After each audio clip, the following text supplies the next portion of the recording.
Um dos meus gêneros favoritos de jogos são os RPG, mas em especial existe um estilo que sempre me agradou muito, que são os Action RPG. A ideia de poder jogar um jogo de ação cheio de mecânica de RPG é muito interessante e apelativa, mas sinto que a grande maioria deles não consegue realmente aproveitar dessa ideia. Ficam presos demais no sistema que acaba limitando a gameplay. Claro, que isso não é ruim. Jogos como Souls da From Software conseguem balançar muito bem isso, afinal eles não criaram um subgênero à toa, não é mesmo? Mas mesmo Elden Ring sendo o primor técnico em combate da série, ele não consegue ser tão solto e livre como um dos jogos mais subestimados da Capcom, dos Action RPG no geral, o Dragon's Dogma.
Um jogo que transborda criatividade e ótimas ideias, mas que infelizmente não teve muita atenção do público e nem da própria Capcom. Meu objetivo aqui é falar o quão incrível é esse jogo e também o porquê você deve ficar de olho na sua sequência, o Dragon's Dogma 2. Vamos começar pela história.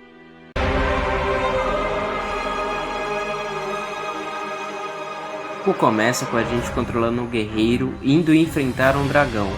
Após isso, corta para um dragão nascendo no céu e indo para as terras que o jogo se passa. Então mostra o nosso personagem, que não era nenhum guerreiro na verdade, muito pelo contrário, ele era provavelmente só um pescador ou comerciante igual a todos de sua vila. Mas então o dragão chega e começa a destruir tudo. No meio disso, nosso personagem acha uma espada no chão e vai para cima enfrentar a criatura. E acaba, por sorte, conseguindo causar um leve ferimento no dragão. E ele acaba se interessando no protagonista, talvez pelo seu ato bem idiota, né? E nisso acaba com o dragão roubando seu coração. Não, ele não te seduziu, ele literalmente arrancou seu coração e engoliu na sua frente. A partir disso, nosso personagem se tornou um Arisen, um ser nem morto nem vivo, que tem o poder de summonar pawns e os usar em combate, e agora está fadado a ter que ir atrás daquele dragão e recuperar o seu coração. Apesar de ter sim uma lore boa e com ideias bem interessantes e um plot twist que é real bem massa, ele não passa muito disso, até porque o verdadeiro foco desse jogo está na sua gameplay. E falando em gameplay, essa é a melhor coisa desse jogo e o seu verdadeiro charme. Ela é extremamente divertida e rápida, de modo que até lembra um hack and slash da vida. O que é esperado, visto que o seu diretor é o Hideaki Itsuno, um japonês muito foda e gente boa. E pra quem não sabe, ele foi o diretor de Devil May Cry 3, que é considerado por muitos, inclusive por mim, um dos melhores jogos da franquia, se não o melhor. Bem, como eu falei anteriormente, esse jogo tem uma gameplay bem semelhante a um hack and slash, só que ainda mantendo todas as mecânicas de um RPG. como classes, builds, sistema de levels e etc. E ainda tem mecânicas bem diferentes do Action RPG médio, que são a possibilidade de poder escalar nos inimigos, bem a la Shadow of the Colossus mesmo. Poder atrair os inimigos usando carcaças de outros mobs, e a principal delas, o sistema de Palms. Eles são bem semelhantes aos fantasmas do Dark Souls, a diferença é que eles são os personagens que outros players criaram. Por exemplo, eu criei uma Palm Maga, só que outros players de outros mundos podem summonar ela para ajudar eles, da mesma forma que eu posso invocar os Palms de outros players. Isso é a mecânica central desse jogo, ter bons deles na sua equipe é a chave para o sucesso aqui. E isso vai mais além do que parece, pois o seu main Palm aprende coisas diretamente com você. Por exemplo, se você atacar mais de longa distância, ele vai tender a fazer mais o mesmo, o que é algo excelente para magos e outras classes de longa distância. Mas é péssimo para fighters ou warriors, por exemplo. Da mesma forma que você não vai querer um mago que ataca de perto, você não vai querer um guerreiro que só fica de longe atacando, né? Você tem que tomar um certo cuidado nas suas ações. Mas existe uma mecânica onde dá para você conversar com eles, para tentar deixar mais do jeito que você deseja mesmo. Não fica 100% do jeito que você quer, mas já ajuda bastante. Voltando mais ao assunto do combate, vamos começar pelas classes dele. Cada uma delas é bem distinta e focada em algo. Vamos começar pelo Fighter. Ela é a classe mais básica desse jogo, clássico cavaleiro, espada e escudo, com grande resistência e vitalidade. Strider é a classe mais solta do jogo, focada em mais velocidade e mobilidade do que em dano ou defesa. Mage, diferente dos Sorcerers, os Mages são mais focados em buffs e em curar a sua party. Aliás, é a única classe que tem magias de heal, são bem úteis mesmo. Warrior, clássica classe Berserker, é extremamente focada em dano físico e em força, porém lenta e sem nenhum tipo de defesa. É uma das minhas favoritas, até porque dá pra fazer cosplay de Guts com ela. E aproveitando o gancho, na versão de PS3 tem as armaduras do Guts e do Griffith de Berserk, bem massa isso. E também dá pra fazer coisas tipo assim.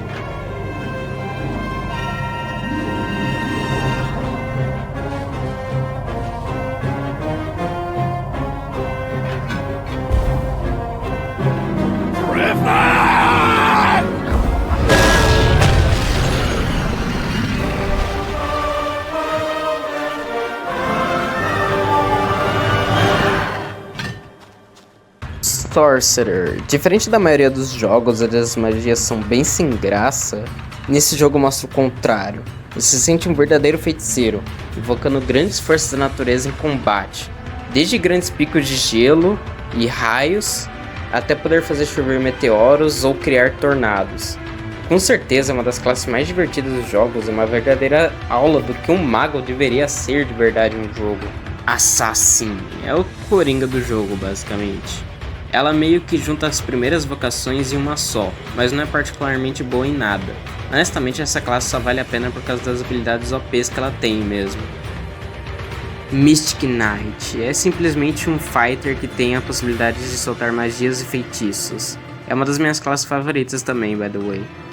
Principalmente por causa daquela magia onde você cria uma esfera e quanto mais você bate, mais outras esferas vão saindo. É uma magia bem interessante, bem foda. Ranger. Outra coisa que esse jogo se difere da maioria dos RPG é que jogar de longa distância é simplesmente divertido pra caralho. O que em outros jogos é geralmente algo bem chato, nesse é algo muito foda. E é uma das classes mais fortes também, by the way. E por fim, a minha favorita, Magic Archer. Mistura o Strider com Mage, e você ainda tem muita velocidade e mobilidade, porém dessa vez seu dano é mágico, você pode usar buffs também. E por ser mágico, possui flechas infinitas. E sério, cara, essa classe é muito foda, é muito divertido jogar com ela. Apesar de cada vocação ser muito boa e divertida, ficar só matando inimigos normais seria bem chato e enjoaria bem rápido. E é aí que entram os bosses. Esse jogo pega várias criaturas comuns em RPG, desde quimeras, ciclopes, ogros e golems, até hidras, grifos, wyverns e dragões. E é simplesmente impressionante como cada um deles são bem distintos na forma de se enfrentar e em como cada classe lida com isso. Por exemplo, as quimeras, a parte de leão é responsável por dar ataques corpo a corpo, o rabo de cobra solta veneno e a cabeça de cabra invoca magias. Para se matar ela de vez, tem que cortar todas as cabeças dela. E nisso, uma vocação mais física teria que se agarrar na criatura e ir cortando cabeça por cabeça. Outro exemplo são os ciclopes. A sua fraqueza é os olhos, porém alguns deles têm uma espécie de capacete. Então, para se chegar no ponto fraco dele, primeiramente se deve retirar essa proteção para aí sim conseguir dar um bom dano nele. Outro exemplo mais gritante seria os grifos ou dragões. Como são criaturas que voam, classes físicas teriam que ficar muito tempo presas para bater no ponto fraco delas. Diferentes de arqueiros ou magos que simplesmente podem castar magia ou atirar flechas de longa distância, acertando o ponto fraco deles enquanto eles voam. E isso vale para todos os bosses desse jogo. E claro, né, a trilha que acompanha as batalhas é fantástica. Junto com a de quando você se vence uma luta, é um sentimento de vitória e triunfo muito bom. É uma verdadeira aula de como se fazer bons chefes de mundo aberto. E falando em mundo aberto,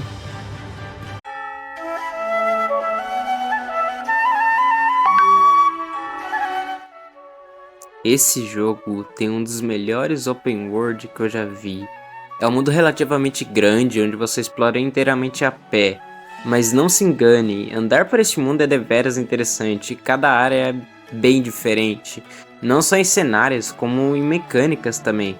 Desde grandes pântanos que te dão curse e te deixam cego temporariamente, até uma colina com vento muito forte tentando te empurrar pro abismo. E os cenários desse jogo são lindíssimos. Desde castelos abandonados até florestas bem densas, dungeons gigantes, torres enormes, é algo muito lindo mesmo. Mas a melhor coisa deste mundo é a sua exploração. Cada área é recheada com vários caminhos e passagens que te levam para áreas bem mais trabalhadas, como os castelos abandonados ou as dungeons, que nesse jogo, cada uma delas são bem únicas e divertidas de se explorar, fora que algumas delas podem servir de atalho, já que cortam boa parte do mapa pelo subsolo. E isso é outra coisa bem diferente nesse jogo. Ele não tem pontos de teleporte fixo, boa parte do mapa se atravessa andando mesmo. Mas não se assuste, pois ele tem pontos de teleporte móveis, onde você decide onde colocar. Não são muitos portais, mas mesmo assim é uma mecânica muito limitada e aberta ao mesmo tempo, muito criativo. Outra coisa que eu queria elogiar sobre o mundo desse jogo é em como ele é livre para você explorar. Ele não tem aqueles famosos pontos de interrogação que existem em Skyrim, ou em The Witcher, ou nos jogos da Ubisoft. Algo que foi muito elogiado por Elden Ring, Zelda e Dragon's Dogma fazer isso há muito antes desses. Realmente um jogo bem à frente do seu tempo. E outra coisa muito incrível é os NPCs. Vários deles se movem durante o mapa. Tem NPC que você encontra em uma área, mas futuramente ele vai para outras áreas. E isso não é necessariamente ligado à história, é enquanto você explora mesmo. Um NPC sempre está se movendo, sempre trocando de região e eles podem adquirir itens novos, armas novas, etc. Isso torna o mapa muito mais vivo e interessante. As quests também são bem divertidas de se fazer. Algumas delas levam a desfechos bem interessantes, como a da caça-bruxo ou a que você se infiltra numa base para salvar a princesa. E o mais legal delas é que possibilita entrar em locais que são impossíveis explorando normalmente. São áreas exclusivas das quests, muito incrível isso. O lado ruim é que essas quests são perdíveis quando você avança na campanha principal. E algumas delas são bem fáceis de perder também, então alguém pode chegar a zerar o jogo inteiro sem nem saber de algumas dessas quests. Ou só descobrir elas numa segunda ou terceira jogada, como foi o meu caso.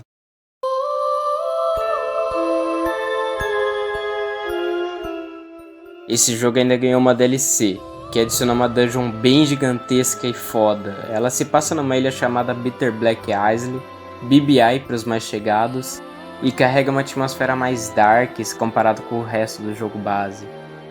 E nela temos uma história mais bem elaborada e com mais mecânicas importantes para a gameplay. Só que uma coisa que devo dizer é que essa DLC é difícil pra caramba.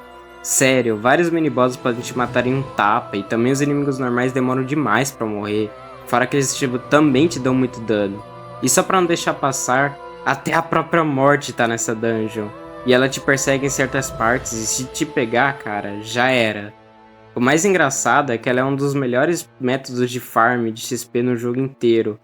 E usando uma técnica 100% intencional, esse método se torna ainda mais fácil e prático.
Originalmente, Dragon's Dogma era para ser o dobro do que ele é, mas por falta de orçamento e tempo, caparam ou cortaram muita coisa, desde vocações novas, onde tinham raças como elfos e também um cara com cabeça de leão, inimigos novos e principalmente falando sobre as criaturas imensas que teriam nesse jogo.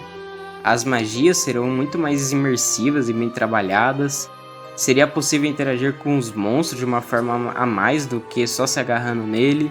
O mapa seria maior e teriam muito mais dungeons a mais, incluindo uma torre infinita que cruzava vários mundos e também uma lua que teria vários impactos em gameplay. E o mais engraçado disso é que no jogo base, normal, nem tem lua, velho. Isso é um fato bem curioso que muita gente nem se toca do jogo. Mas enfim, dito isso, queria dizer que Dragon's Dogma tinha um puta potencial. E mesmo o jogo normal sendo incrível e basicamente o D&D perfeito, ele seria bem mais caso a equipe tivesse mais orçamento e tempo. E é por isso que acho que Dragon's Dogma 2 tem de verdade o potencial de ser um dos melhores action RPG do mercado quando ele lançar. Agora é só esperar a Capcom lembrar desse jogo novamente, né? Só o tempo vai dizer quando ele vai aparecer.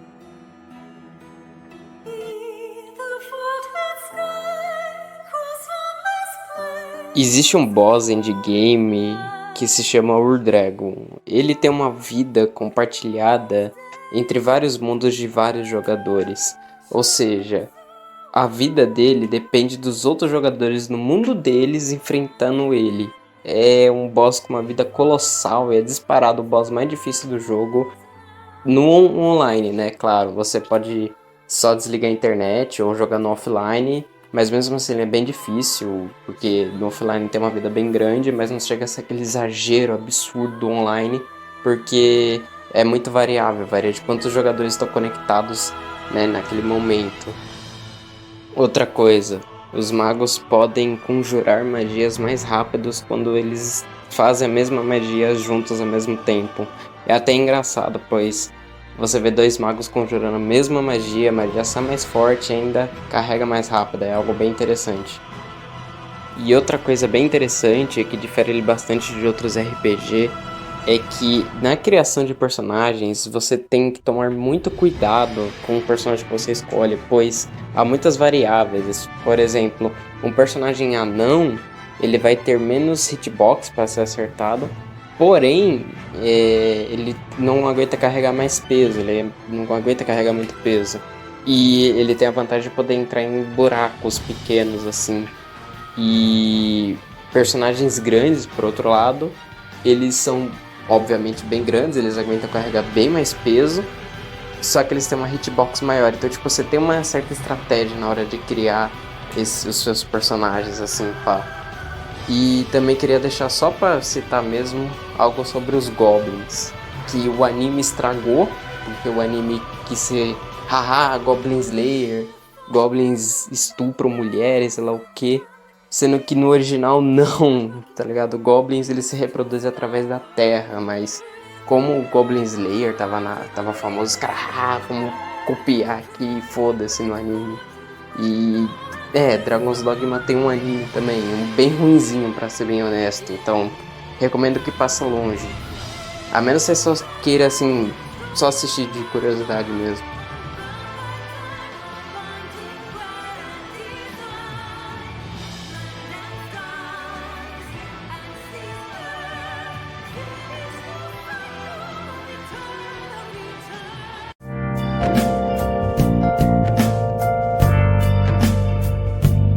Fiz esse vídeo com a intenção de espalhar o quão bom e divertido é esse jogo, e também porque não tem quase ninguém dando a atenção que o Dragon's Dogma 2 merece. Espero que isso faça mais pessoas se interessarem nele, de verdade, é um puta jogaço e não vejo tanta gente comentando sobre ele, não diria que ele chega a ser desconhecido, mas ele não é tão valorizado quanto deveria, sabe? Muita gente fica, tá ligado? Dark Souls, Skyrim, sabe? Esses action RPG, Monster Hunter tá ficando bem popular recentemente também. E muita gente esquece do nosso querido Dragon's Dogma. E é isso, né? Muito obrigado por todo mundo que tá vendo até aqui. E até a próxima.